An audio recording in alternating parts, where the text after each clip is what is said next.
Yeah, welcome into KC Sports Tonight with the one and only Neal Jones, who knows everything and has seen everything. I'm Jared Koller, who just acts like I know everything and seen everything.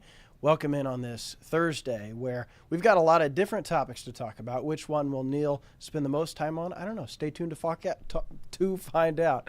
NFL playoff fears from a Chiefs perspective, some Jayhawk hoops, Sporting KC news, Royals moves, college football playoff. But Neal, we start with the NFL because the Chiefs are king. I want to start with Wild Card Weekend. This was a topic that we were going to do on our Game Day pregame show. I want you to go through who you fear out of potential divisional round opponents for the Chiefs, okay? There's 4 options. You can rank them however you see fit. You've got the Chargers, the Texans, the Steelers, the Broncos. Who should Chiefs fans root for this weekend? I kind of think the Broncos are the most dangerous of that group. Really? The Chargers have the better quarterback, probably have, well, I don't want to say the better coach because certainly Jim Harbaugh is great, but then so the Broncos have a really proven coach. They both have Super Bowl rings, right? Right. Although one of them is a championship ring, and one of them is I got to the Super Bowl and got beat by my brother ring. But the Broncos worry me a little bit. Their defense is really, really good. They've had some success against the Chiefs. Yeah. They should have won that game at Arrowhead, so I guess that's the one that worries me the most. Although I do think all of those teams are capable if they play their A game, and the Chiefs turn the football over a few times. I think the Chiefs are vulnerable to be beat. So I agree that Chiefs fans should root for, okay. So who are you rooting for then between the Bills and Broncos if you're a Chiefs fan? Well, I think that both teams are capable of beating the Chiefs, but the Bills have the better quarterback. Right. They're more explosive. Their defense, I'm not sure. I think they're beaten up a little bit right now, so I'm not sure how great they've been the last couple of weeks.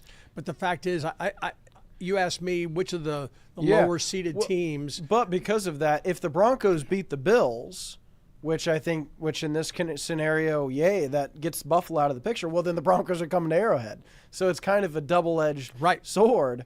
And that's where I think you're right in that I would rather play the Texans or the Steelers. Right. Those teams aren't great. But if the cost is Josh Allen's Bills, at the only team that's beaten the Chiefs this year when it mattered, if the Broncos can get them out in the wild card round, I would take that because I still think Kansas City can beat Denver. I would just assume not see either of those teams right away. Yeah. And the fact of the matter is, it would be wonderful if the Steelers, a football team, the coach is really under fire up there. Yeah. Mike Tomlin, you would think, would be a made man. You would think that he would be just safe no playoff matter success what. in the last decade. And, it's been a long time for them in the postseason, so there's a lot of pressure on him. And then the Houston Texans limped into the postseason, and there are a lot of question marks about that football team. I like their quarterback, but people down there are kind of ripping on him. Hey, struggle down the stretch, you're right. And so, it's funny. I was looking at a thing. I think it was either on Google searches or there was another way to measure popularity and publicity and stuff. C.J. Stroud is 4th in the state of Texas behind the 2 Texas quarterbacks and then somebody else. Dak Prescott. Yeah. And it's like he doesn't even register. Well, where's Dak? Dak's at home as usual, okay? Yeah, that contract for the Cowboys. That's where people blame Mike McCarthy. Listen, they paid so much money to Ezekiel Elliott, who was a bust. They paid so much money to Dak Prescott, who's not lived up to that. It's either Chiefs fans, be glad you're not Cowboy fans. Sorry, Rusty. So you bring up an interesting thing. I believe that maybe some sanity might be coming to the quarterback market. I don't know that teams are going to throw massive amounts of money at a player who has one good season and they want to get him on a long-term deal. Because I think too many teams have been burned by it, and they're like, look. But is it the only way you can win, though? Well, you got to have a quarterback, but you got him for 4 years.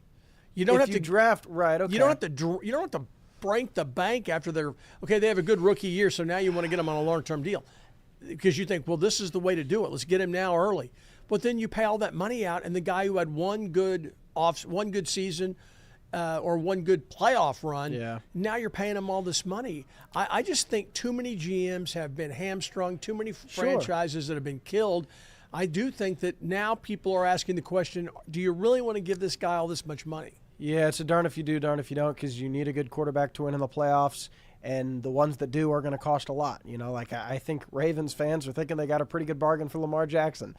Chiefs fans feel like they got a pretty good bargain for Patrick Mahomes based on how valuable he is. So you're right, and that's where I tend to, in the playoffs, Neil, want to avoid the better playoff quarterbacks. That's where, like, out of these 4 teams the Chiefs could face, the team I least want to face is the Los Angeles Chargers. Not that the Chiefs can't beat the Chargers, but I think Justin Herbert, he has a little bit of playoff experience. It was him taking a 28-0 lead and then blowing it, but he at least has one game compared to Bo Nix, doesn't have any experience. And I think Herbert is a better quarterback than Bo Nix. And so that's where I think the most likely outcome is the Chiefs will host the Chargers. You know what? I agree with you about Herbert versus Nix. No question about it. But team-wise, the Broncos, right? Their defense, I think, is legit. I think that they do give people problems. The Chargers have done pretty well. Their schedule's about the same, I guess. So you think the Broncos defense better than the Chargers defense? I think it might be right now. I tell you what, okay. Well, don't tell me you're putting anything in that Chiefs game. No, I'm not. Okay. I am not. But they got toasted by the Bengals the week before. They got beat in both games, but I don't think the defense let them down that much. I mean, they gave up 28 points with an overtime period. Yeah. So against a pretty good offense from I think we agree that the Cincinnati offense is pretty good, and they held them to 21 points through regulation. And no, that's true. So I don't. That's just I don't a love gut, either. It's a gut feeling more than anything, and I really respect Sean Payton. I think he's a really good football coach too. And that's why, Neil, is so important to get this by, because every team, like if the Chiefs were the 2 seed, they would have to play the Broncos in round 1, and here we are fearing them in the divisional round to a degree. And not fearing them, respecting them. Yes, exactly. In the ranking, saying that there is a world in which they lose, and that's the playoffs. Every week somebody can beat you, and the fact that the Chiefs took care of business in the regular season so that they avoid a crazy loss. Most of the time you're not going to get a team like last year's Dolphins team who came into the cold and really didn't have a chance, And I think the Bills absolutely could get upset by the Broncos. And then, we're talking about this 3-headed AFC monster of Chiefs, Ravens, Bills. Well, don't you think we're going to learn? Okay, I think the Broncos are for real. I think they're a good team. Okay. But they lost 2 in a row on the road to playoff teams. They got beat twice in close games, about 1-score games. And so they came into the Chiefs game in a must-win situation. They basically had 3 weeks to win 1 game. And they finally got it done.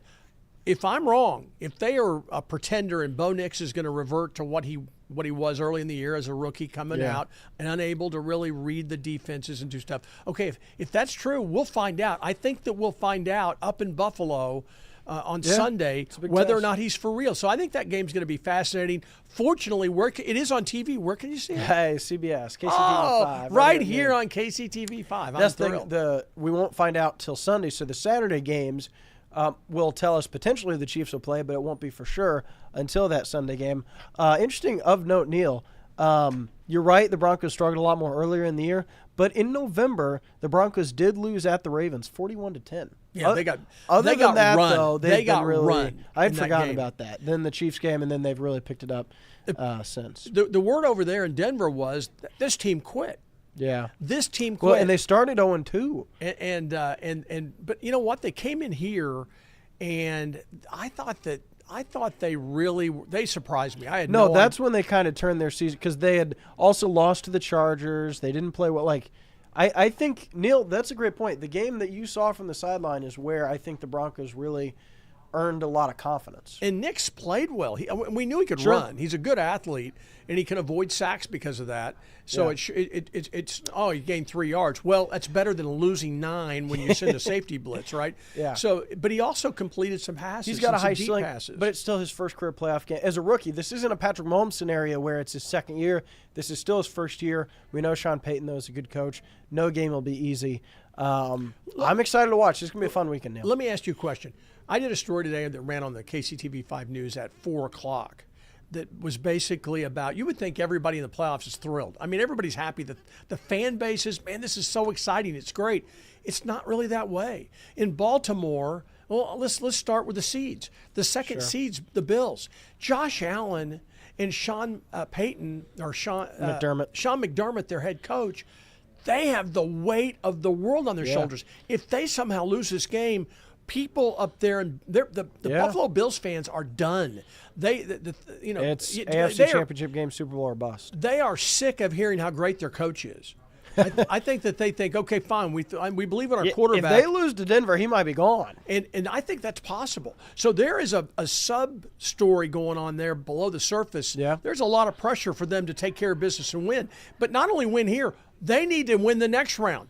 If they got to find a way to beat the Chiefs, because if we played them close, that's not good enough. That's 2 rounds from now. They're going to have to beat the Broncos, the Ravens, and then the Chiefs in order to be successful. And the Ravens are in the same boat. Yes. As much as Lamar Jackson has done, and boy, he has done just about everything you can do in a regular season, he's got to win in the playoffs. And not just play well and lose. He needs to play well and win. Right. Their fans are so sick of it. And again, they have a proven head coach who has won a Super Bowl championship in John Harbaugh, and they've done a good job defensively most of the time he's been there.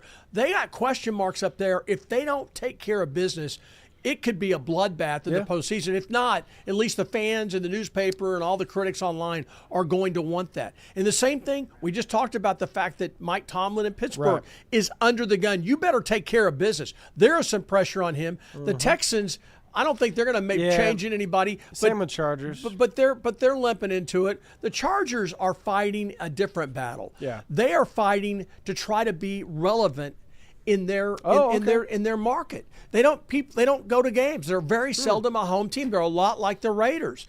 When you go to the games, the Dodgers are the number 2 story out there right now. The Lakers are number 1, even over the Rams. Yeah. The Dodgers, I was reading a thing that said that who hit the home run for the Dodgers? Freddie Freeman. Yeah, Freddie Freeman. He took his son and his wife and son. He took them to some children's thing. And it became, everybody went live. Yeah. They dropped everything they were doing. The Chargers are trying to become relevant, sell tickets, be something other than an afterthought. And so, they did a great job by getting the hottest coaching commodity there is, a guy who spent time at Stanford. So the Californians and the 49ers, the people out there all know him. You know, no, it's a great hire. It was a great hire, but they need to. So there is a little bit of pressure on them to get something done. I wouldn't put it at the reason. same level as Baltimore and Buffalo, though. And let's face it, here, if the Chiefs somehow whimper and have a 3-turnover game and get beat 13 points, I don't care. No, it doesn't matter how, Neil. If they get beat. But if they get beat by a great team that comes in and plays great, that's one thing. No. But if you stink it up, there'll be a lot of people like you who will fanboy who'll be going nuts. No, it doesn't. No, you're wrong. It does not matter. I don't care if they play great and whoever they lose to has the greatest game of all time, Neil. This city is going to be absolutely livid if they lose before a Super Bowl. And now, if they lose in the Super Bowl, okay. But if they don't get to New Orleans, I don't care how it happens, barring a Patrick Mahomes injury, okay, then I would say, all right. But no. There's more expectations here than anywhere. Like, I don't know if this city is prepared. It's just been Neil, it's been so long since. Think about how things were the last time Chiefs lost a playoff game. Tyreek Hill was still on the team. Tom Brady was still in the league. You had braces. I had you braces. Still had braces. Yeah.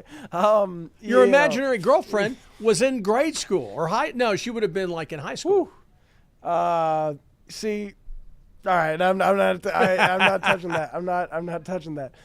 Either way, I think there's a lot of pressure on this Chiefs team, just as there is elsewhere. But Neil, the difference is, there's always been pressure on this Chiefs team, and I think they're built for it more than the other teams. I think they feel it less than the other teams, especially because the Chiefs don't have to play the Chiefs, okay? Yep. Whatever pressure the Ravens and Bills feel right now, there's going to be even more when they got Patrick Mahomes looking at them on the other sideline. Someone who's knocked them out of the playoffs. You make a great point. Think about it. All right. If the Raiders could play the Raiders twice, the Raiders would have 2 more victories. Yeah. They don't get to play the worst team in the history of modern football. Yeah. And so we get to benefit from that. Yeah. But it's interesting. A mental part of it.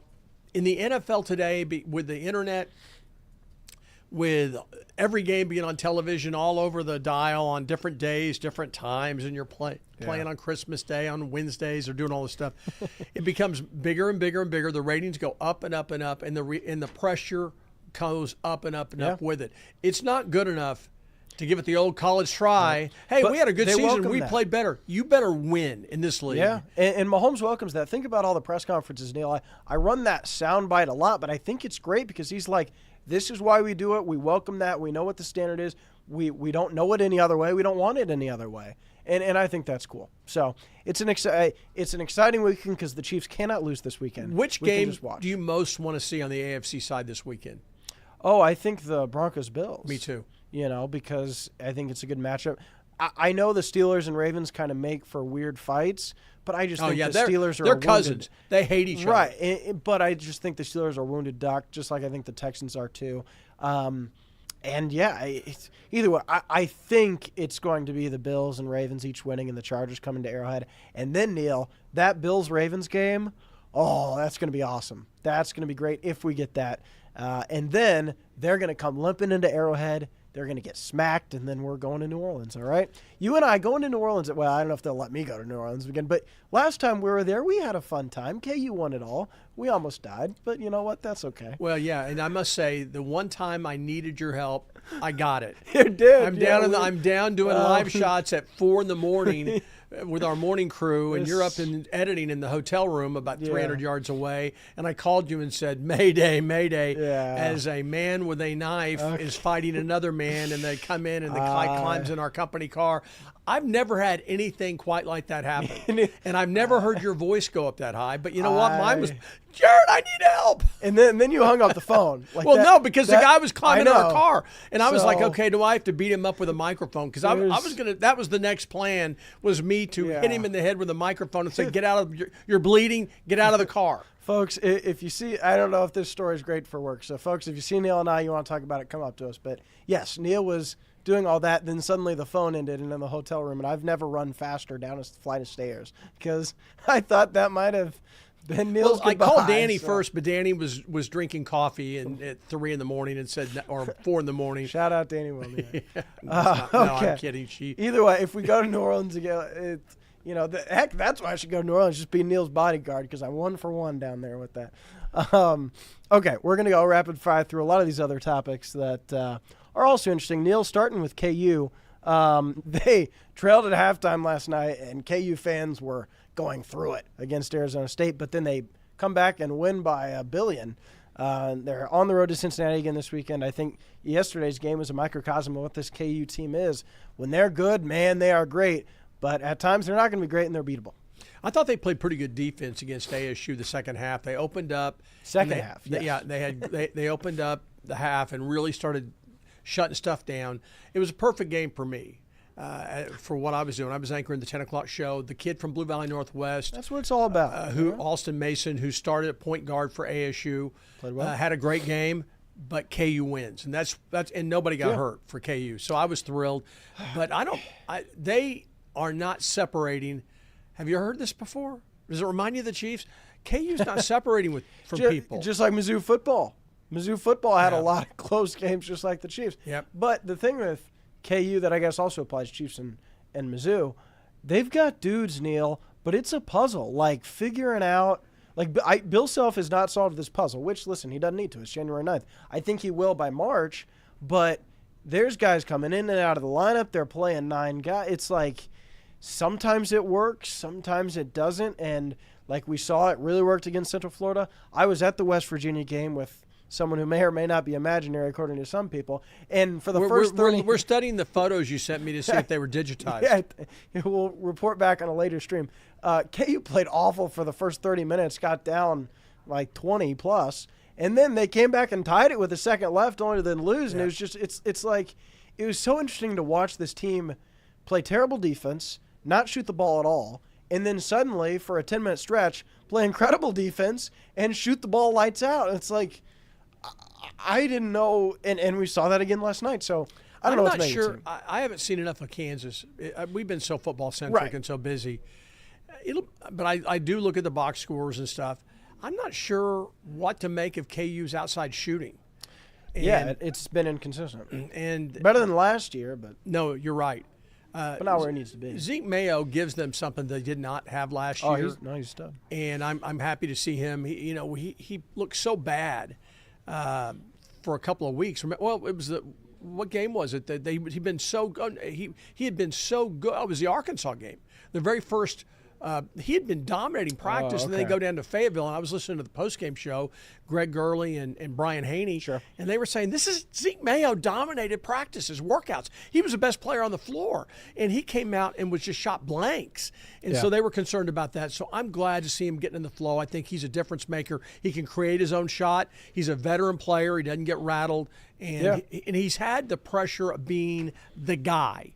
Right, South Dakota State, and that's not a bad thing. Getting up in the morning knowing I got to have a good game for us to win. Yeah, that's not a bad thing to have. I think Hunter Dickinson has had that on his shoulders quite a bit, and they got. But it's harder for a big man to have that pressure rather than a guard like Mayo, right?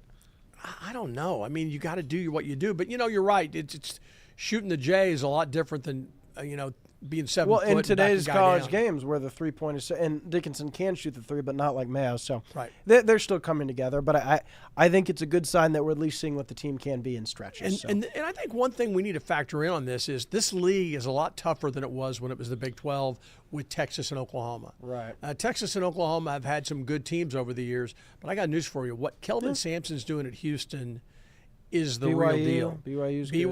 BYU, it's interesting. I was talking to a guy up there who interviewed me about KU basketball, as a matter of fact, and K-State, as BYU was coming in. He said one thing that people have not factored in with BYU is, especially in basketball, we might not have the transfer outs that other schools have because our link a lot of times goes a little deeper than just basketball and just school. There's the religious element. There's a lot of history, heritage, family heritage, people going to BYU.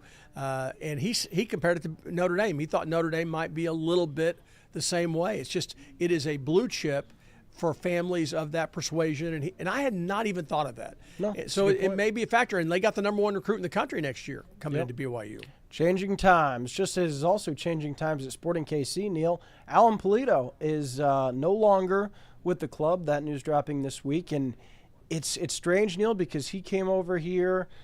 His first season was the 2020 season. Very odd. Most expensive player in Sporting history. He had many great moments, but never could stay healthy. He stayed healthy enough to earn a new contract that then really hindered the team since signing that because he just hadn't been on the field. They've really struggled. In soccer, when one of your designated players is out, it's tough to overcome. But he still, when Sporting was at its best over these last 5 years, a lot of times it was with Polito, and it's interesting to see this chapter closed without the level of success that many thought was almost guaranteed when he signed 5 years ago. One of the guys out there told me when they got him, he said, wait till you see him. The quality of play is so much better than what we see in the MLS. Mm-hmm. This guy is a budding superstar. And, he played fairly healthy. But even when he played, I don't know if he lived up to that. But what I was going to say is I didn't see it. Right, okay. I did not see that he was one of those guys you went, oh, my gosh, he's going to be in the EPL. He's going to be in the English Premier League, or he's going to be with one of the great maybe that's teams. Not fair. I know he had moments, but at the level, again, of the hype and the level of the contract, like that's one of the unfair things in sports is that in salary caps, well, even not in salary caps, the expectation is that you live up to your contract, and I don't know if he did, but he still is a valuable player, and so it's part of this new rebuild. Daniel Shalhoub is the only guy that has been here since 2020. Well, Kyrie Shelton, I guess. Yeah. But then after that, I mean, look, they needed to make changes. Yeah, that's fair. I think we all would agree with that, and so it's hard to see guys that you root for and who you've dealt with who are very nice. You hate to see them leave, but the reality is that sometimes people need to leave in professional sports. Well, now they have someone new in the front office there that's making a lot of decisions, helping Peter Vermees be more of a coach. So we'll see how Sporting continues to evolve. Another decision this week, the biggest one being Royals re-signing Michael Lorenzen, but they also added infielders Kevin Biggio, son of Hall of Famer Craig Biggio, and Braden Shoemake, 21st overall draft pick back in 2019, who debuted last year. a little bit older for being a rookie, but used to be a top prospect for infield depth. So some minor moves, Royals, Neal.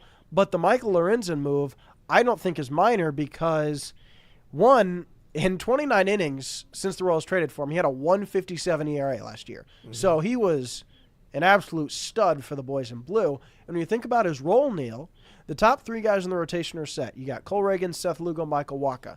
Then you have Alec Marsh and Chris Bubich. Both have been very successful for the Royals last year, but they're not as guaranteed. Now you add Michael Lorenzen, and I think you feel confident that you have six guys in there. And if Bubich has some struggles or if Marsh has some struggles, okay, then you have Lorenzen, or maybe he starts in the rotation. Either way, Neal, this now gives them six guys that they can start the year with Marsh, Bubich, and Lorenzen also able to pitch in the bullpen. So I think this was a necessary addition to add depth. It's a one-year deal with a second-year option. I really like the pitching depth that Lorenzen provides. Well, the one thing that we can say this year that we could not say is that we trust the GM, we trust the scouting department, and we trust the manager. Yeah. Okay, we thought we hoped all those things. Yeah. We all love J.J. Piccolo, and a lot of those people are people who've been around that work under him, have been around for a while. You wanted to believe in them. Well, now we have reason to believe in them. Right. Not just, blind loyalty. I was about to say, I believed in him, but Neal was just like, hey, you're a fanboy, which is a fair comeback. Well, but what I'm saying is they've earned exactly our respect now. This is not just respect we're giving them because they're wearing the right color jersey, or the hat, Exactly. So I do think that they have shown that they make some pretty good decisions. And it'll be interesting to see how it plays out. Awfully early to know exactly what's going on in the division and everything else. But it is January, and that's where it's been.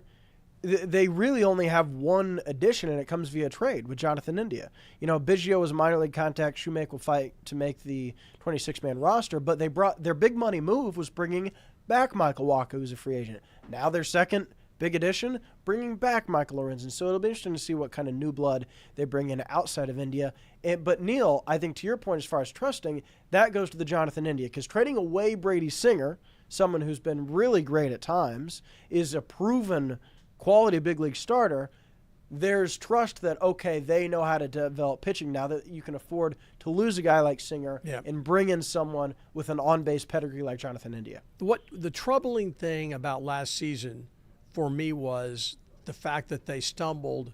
They were so inconsistent the second half of the season.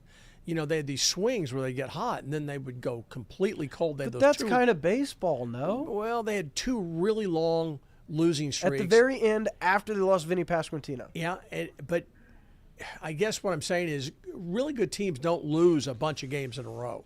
You can go on a streak where you're really scuffling, but they didn't lose a lot of games in a row until September when they lost Vinny Pasquantino. But that was one of the hallmarks, Neal. They didn't have a 5-game losing streak until September. But then they had two really long losing streaks. And so that's for me, that's sort of But that was without your number 3 hitter. But in baseball, when you play 162 games, you're going to have guys miss. I know, okay, I will agree with you that the Royals without Vinny Pasquantino are not a great team. And if they lose Bobby Witt Jr., Vinny Pasquantino, or Salvador Perez, I think they're in trouble. But if those 3 guys stay healthy, Neal, and maybe that's what you're saying, you need more than that's what I'm saying. More depth that's you what can't afford. Okay, I was looking for them to add another, and they may still. I hope they do. Neal, if they don't add one more bat, I'll be a little disappointed, because then maybe your margin for error is that much less. Because right now you're running out there with MJ Melendez in left field, Hunter Renfroe in right field. Ideally, that's a platoon between those two guys, in my opinion. Maybe Joey Weimer can be great, but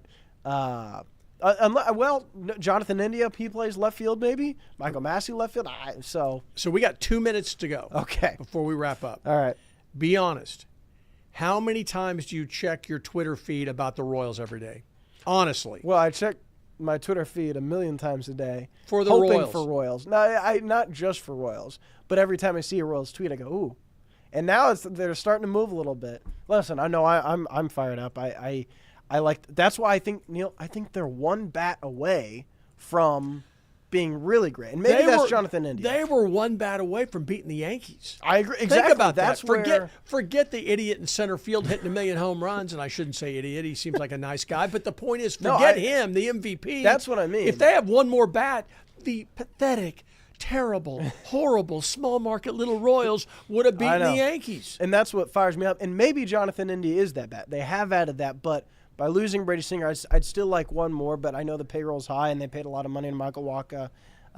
They're investing in a new ballpark, basically.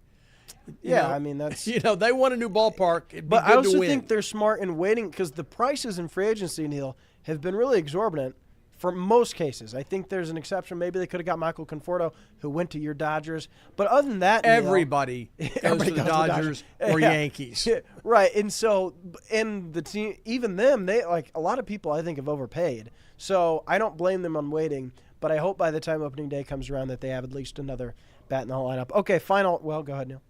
I was going to say, the Dodgers, I think, didn't they pay $131 million in luxury tax? Right, they're way over the... $131 million. The Mets, too. They're crazy over it. So. And look what they've gotten out of it. Well, no, they were in the National League. I know. They came on late. You're right.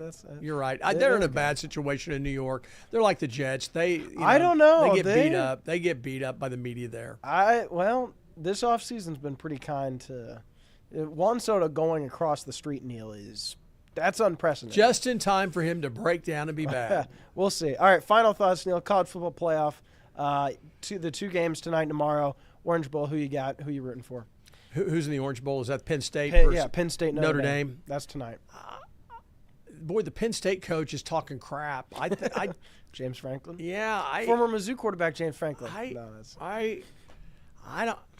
I think Penn State's probably better than Notre Dame, but Notre Dame won at A&M. Notre Dame's done pretty good. You know what I mean? So no, their only loss is Northern Illinois. Yeah, it's a toss-up. game. Okay. Yeah, it's a pick 'em game. I don't have a strong feeling. The other game, however, is like what college football is all about. It's like watching your 2 most hated people fighting each other, and you just sit there and drink a soda and laugh and hope they all just beat each other up. Are you rooting for Ohio State then? I am rooting for Ohio State because of Will Howard, the quarterback. Me too.